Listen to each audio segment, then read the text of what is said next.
Bom dia, com muita alegria, meus queridos. Um domingo abençoado a todos. Boa tarde, boa noite para quem acompanha em um outro horário. Que seja um domingo de glória, de vitória, de muitas bênçãos para cada um de nós. E que hoje, através dessa mensagem, essa palavra, esse devocional, possamos entender plenamente que devemos confiar no Senhor, que nós devemos descansar nele, porque ele sabe o que é melhor para nós. Nós pensamos que sabemos o que é melhor para nós, mas nós não sabemos. Quem sabe o que é melhor para nós é o nosso Pai, é o nosso Deus. Então, o nosso título de hoje fala assim: confie plenamente. Confiar plenamente em Deus é um ato de entrega, de fé e entrega, sabendo que Ele tem o melhor para nós, mesmo quando não entendemos. Então, queridos, confiar plenamente no Senhor é um ato de fé e entrega. Mesmo quando está tudo, você pensa que está tudo perdido, não tem mais jeito, não tem mais solução, não tem mais volta. O Senhor está cuidando e Ele sabe o que é melhor para nós. Amém? Vamos para a nossa leitura de hoje, que fala assim: e ele me perguntou: filho do homem, esses ossos poderão tornar a viver? E eu respondi: ó soberano Senhor, só tu sabes. Então ele me disse: profetize a esses ossos e diga-lhes: ossos secos, ouçam a palavra do Senhor. Ezequiel 37:3. A humildade de Ezequiel diante da pergunta de Deus é algo que me chama a atenção. Quando confrontado com a visão impactante do vale de ossos secos, Ezequiel, apesar de estar em uma conversa direta com o próprio Deus, não se apressa a dar uma resposta precipitada. Na verdade, ele teve uma atitude de prudência e humildade, pois reconheceu que somente Deus detém o poder de dar e tirar a vida. É crucial compreendermos o contexto dessa passagem, em que Ezequiel e o povo hebreu se encontravam cativos na Babilônia, cercados por desânimo, angústia, desesperança e humilhação. A visão que ele teve representava o seu povo naquele momento, uma nação de ossos secos em cenário desolador.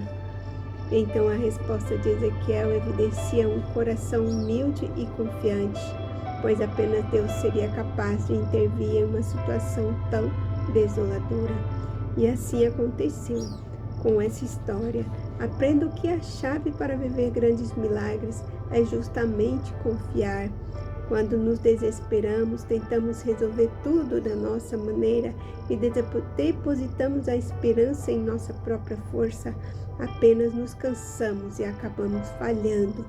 Por isso é essencial reconhecer e depender da soberania de Deus. E aqui, queridos, eu vou abrir um parênteses para contar uma experiência própria que tivemos agora recentemente, né? No momento que o Senhor falava que ia levar minha mãezinha, começou a falar em setembro, novembro. Quando foi dezembro, o hospital ligou para minha mãe ir fazer a cirurgia no dia 17 de dezembro. E eu, desesperada, porque o Senhor estava falando que ia levar minha mãe, né, nossa mãezinha, éramos 9 irmãos, hoje somos 8. Mas assim, quando o Senhor estava ali falando da minha mãe, eu recebi a ligação do hospital para ela ir fazer a cirurgia dia 17 de dezembro. Eu me desesperei, eu falei: não, minha mãe não pode fazer essa cirurgia, porque se ela fizer, ela não vai voltar. Daí eu liguei para o meu irmão Daniel, né, o que Deus tinha pedido para eu avisá-lo, que ia levar a nossa mãe. Daniel, o hospital ligou e a gente não pode deixar a mamãe ir operar, porque se ela for, ela não volta, e ela precisa entregar os presentes agora em dezembro que ela vai receber de doação que ela pediu, enfim. Eu querendo fazer da minha maneira, do meu jeito, liguei para o meu irmão e ele falou: não, vamos fazer uma chamada de vídeo com nossos irmãos todos e nós não vamos deixar a mamãe operar. E eu só sei que nós fizemos uma chamada de vídeo, entrou na chamada 6 irmãos, ficou faltando 3, mas ali nós falamos. O Daniel falou, conta para os outros irmãos o que Deus te falou, que Deus vai levar a mamãe, que a mamãe não pode fazer cirurgia. Então eu falei, e como se a gente tivesse o controle de alguma situação, como se a vida e a morte estivessem em nossas mãos e nós pudéssemos controlar naquele momento. O dia que a mamãe ia, o dia que ela não ia, nós não tínhamos o poder daquilo, mas nós estávamos desesperados, querendo fazer da nossa maneira. E eu sei que o Daniel mora numa casa embaixo da que minha mãe morava. O Daniel levou o celular lá, na chamada de vídeo com nós todos no vídeo, mas ele não deixou minha mãe ver. E ele falou, mãe, o hospital ligou para a senhora para fazer cirurgia. E a minha mãe falou com a boquinha dela, não, eu não vou, porque eu tenho muita coisa para fazer, vou entregar os presentes, o quê? Enfim, a mamãe decidiu que não ia, nós ficamos aliviados. Depois o hospital ligou dia 2 de janeiro, dia 3 de janeiro, eu falei, eu não vou passar o recado para minha mãe, porque eu não quero que minha mãe vai operar, porque se minha mãe for, ela não vai voltar, porque Deus for para levar ela. E enfim, era uma cirurgia de válvula, que a minha mãe tinha opção de escolher fazer ou não aquela cirurgia. Eu sei que meu irmão Daniel disse que tinha pesquisado e que não tinha tanto risco assim, que a mamãe poderia voltar bem forte da cirurgia, mas a mamãe estava forte. Na véspera que ela se internou, e para não fugir aqui desse raciocínio em que nós às vezes queremos controlar a data, o tempo, e o tempo Deus já determinou, nós não temos esse poder, nós não somos dono de nada, nem da nossa própria vida. Né? Somente como está dizendo aqui no devocional, e a palavra do Senhor diz em Samuel, sou eu, Deus que dou a vida, o Deus que tiro a vida, faço descer a sepultura e faço subir. Então, queridos, eu tentei não deixar a mamãe ir em dezembro, em janeiro também não, para fazer cirurgia, mas quando foi em fevereiro, a minha própria mãezinha esteve no hospital e ela mesma marcou a cirurgia para o dia 5 de março. Mas porque isso, Deus estava cuidando dela, Deus conhecia o coração dela, Deus sabia o que era melhor para ela. Minha mãe, não por coincidência, ficou internada ao mesmo tempo que meu irmão Moisés. Não existe nenhuma coincidência nisso, queridos. Era Deus cuidando da minha mãe, porque Deus tinha determinado o tempo que levaria meu irmão Moisés. E ali cuidando da mamãe que sempre orou, para que Deus não deixasse ela nunca sepultar o filho. Deus permitiu que ela mesma, por sua própria vontade, marcasse aquela cirurgia para o dia 5 de março.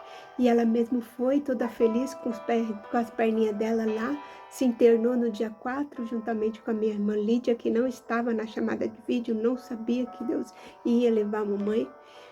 E enfim, queridos, ela esteve no hospital internada ao mesmo tempo que meu irmão Moisés, no dia 25 de março.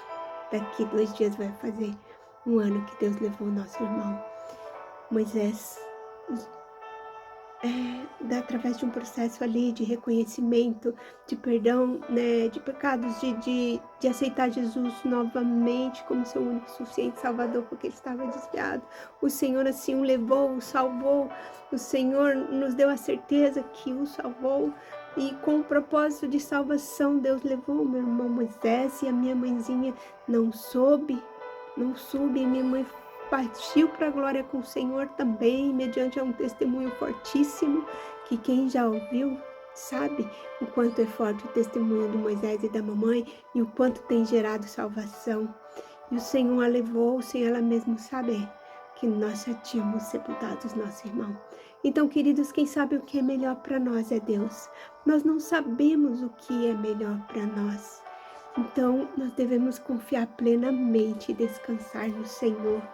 Né, para continuar na leitura, aqui fala assim, não sei quais áreas da sua vida estão como o vale de ossos secos, sem esperança ou expectativas, mas saiba que você precisa confiar plenamente, pois o mesmo Deus que ressuscita mortos pode intervir em suas circunstâncias contrárias e devolver vida aonde só existe trevas. E quando eu falo do testemunho do Moisés e da mamãe, não estou falando de morte, estou falando de vida eterna, porque o Senhor formou a palavra de João 10, 9 e 11 todinha. Eu sou a porta, se entrares por mim, salvar-se-á. E esse testemunho fala de eternidade, queridos. E se o Senhor quisesse ressuscitar, assim seria também.